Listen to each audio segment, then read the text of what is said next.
Hello and welcome back to the channel. In this video, we're going to be looking at more complex component states. In the previous video, we saw a simple example of using a single state, but let's say we wanted two states in our application. One way of achieving this is using the useState function twice. So let's just see this in action. We're going to create a new folder called more complex state. And we're going to open our terminal and we're going to navigate to this folder and we're going to run our commands.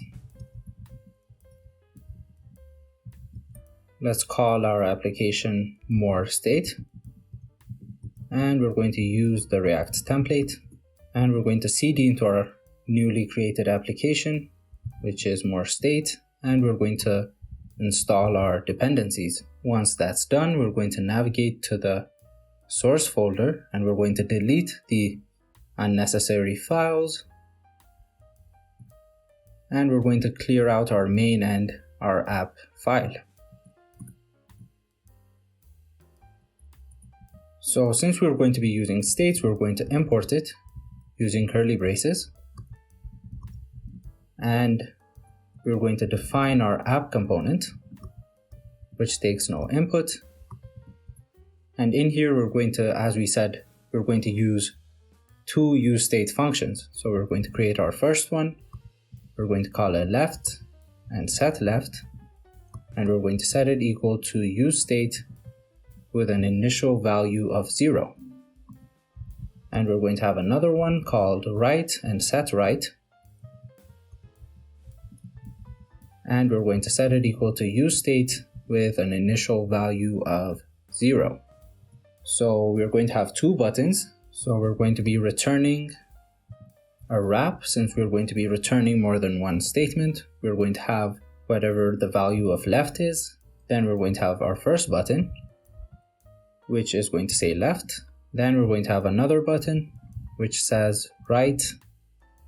And we're going to display the value of the right variable. Now we're going to give these buttons an event handler. So we're going to have the onClick event and we're going to run a function called increase left. And on the other button as well, we're going to have an onClick function and we're going to have an increase right function. Now we haven't defined these functions, so we're going to define them now. First, let's define the increase left function, which takes no input, and it simply runs set left and it's going to pass in left plus 1. So it's going to increase the left counter, and we're also going to define the increase right function,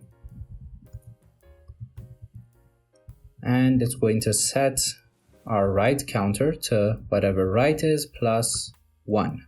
And we're going to go to the bottom and we're going to export our component. And we can save our file. And we're going to go to the main file and we're going to import our component. We're also going to import React DOM.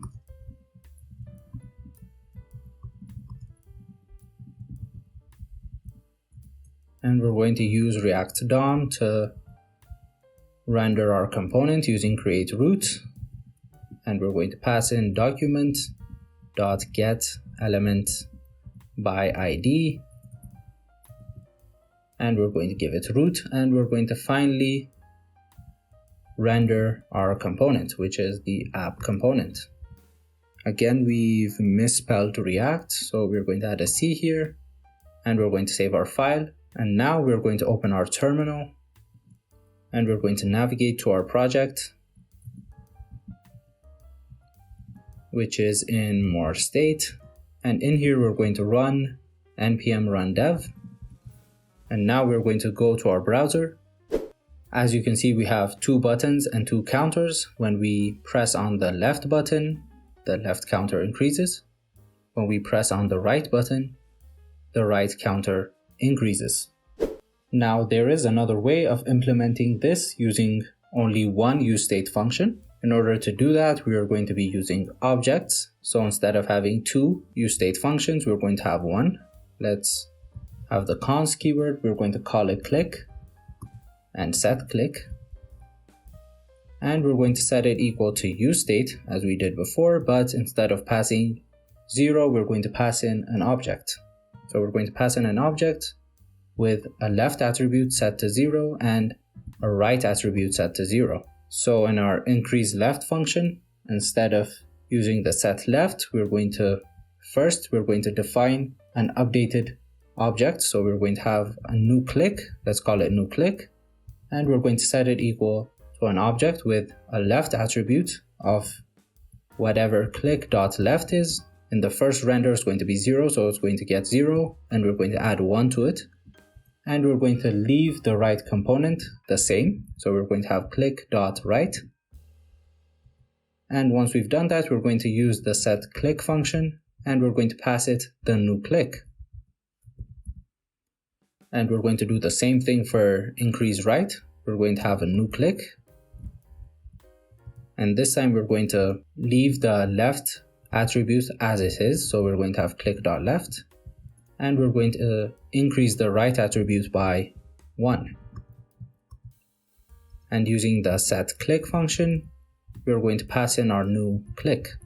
And the final thing we need to change here is we need to display the value click.left instead of just left, and click.right. So now we can save our file and go to the browser. And as you can see, the application still works. We're going to press the left button and the left counter increases. When we press the right button, the right counter increases.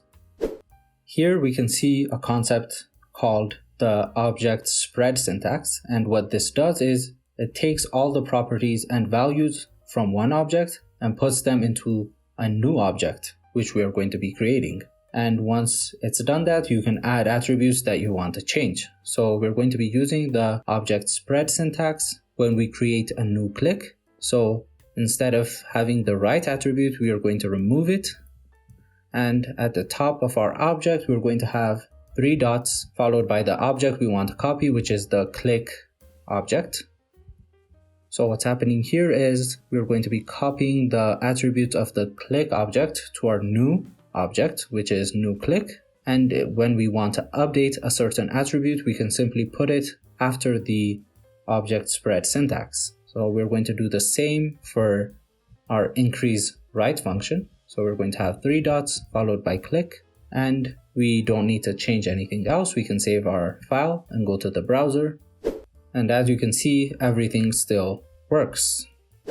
Now let's see how we handle arrays when it comes to component state. So here we're going to have an array of characters which stores which button was clicked, and it's going to display it on the screen. So we're going to have another useState. So we're going to define const. We're going to call it all clicks, and we're going to have a function which is going to be set all clicks, and we're going to set it equal to useState. And initially we want our array to be empty since no button is clicked initially, so it's going to be empty. And once we've done that, each time a button is pressed, we're going to go into these functions. So we need to change these functions. When the left button is clicked, not only do we want to update our counter, we also want to use the set all clicks function, and we're going to pass it in whatever the all clicks array is, and we're going to concatenate L, which stands for the left button. So what this is going to do is it's going to add L to our array and it's going to display it. Actually, it's not going to display it. We're going to cover that in the return statement. And here we're going to do the same for increase right. When we press on the right button, we also want to update our array. So we're going to have all clicks, and we're going to use the concat function, which adds an element to our array. So we're going to add R when we press the right button. And once we've done that, we're going to display it in the return statement. So here we're going to have a p tag, and in here we're going to pass in the array, which is all clicks.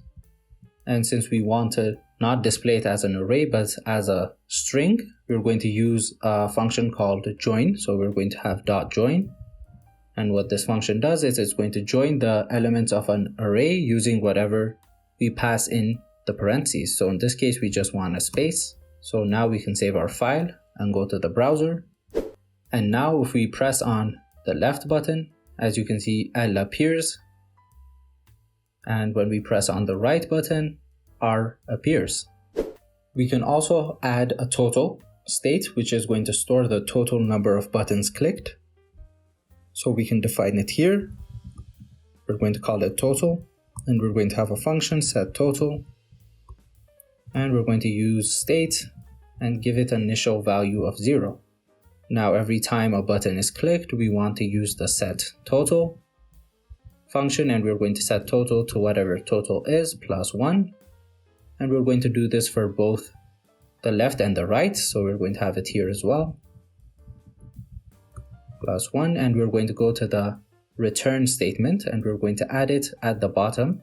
So we're going to have another p tag, and in here we're going to pass in the total clicks, and we're going to give it the value total. Now we can save our file and go to the browser.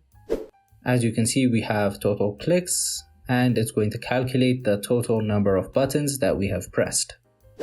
Now we can also have conditional rendering, which means we render different things to the screen based on a certain condition. So we're going to be using this for the all clicks state. So we're going to have a separate component called history, which is going to store the history of the buttons clicked, and it's going to take in an input, which is an array of all the clicks that have been pressed. And inside our component, we're going to have our conditional statement. So we're going to have if all clicks dot length. So this is an array function that returns the length of our list. So if this is equal to 0, that means no buttons have been pressed. And in that case, we want to return a div that says press the buttons to start using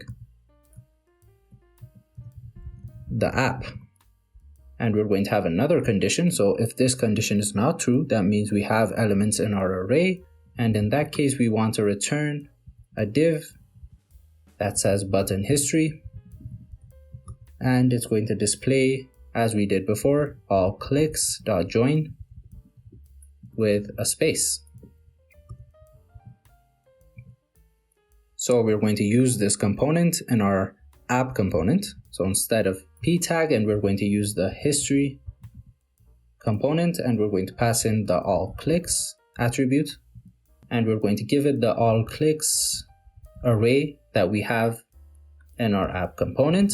Now if we save our file and go to the browser, we can see that initially we get the text, press the button to start using the app, and as soon as we press one button, we get the button history. So this is conditional rendering. So this has been a lesson on more complex component states. Thank you for watching this video, and don't forget to like the video and subscribe to our channel to show your support.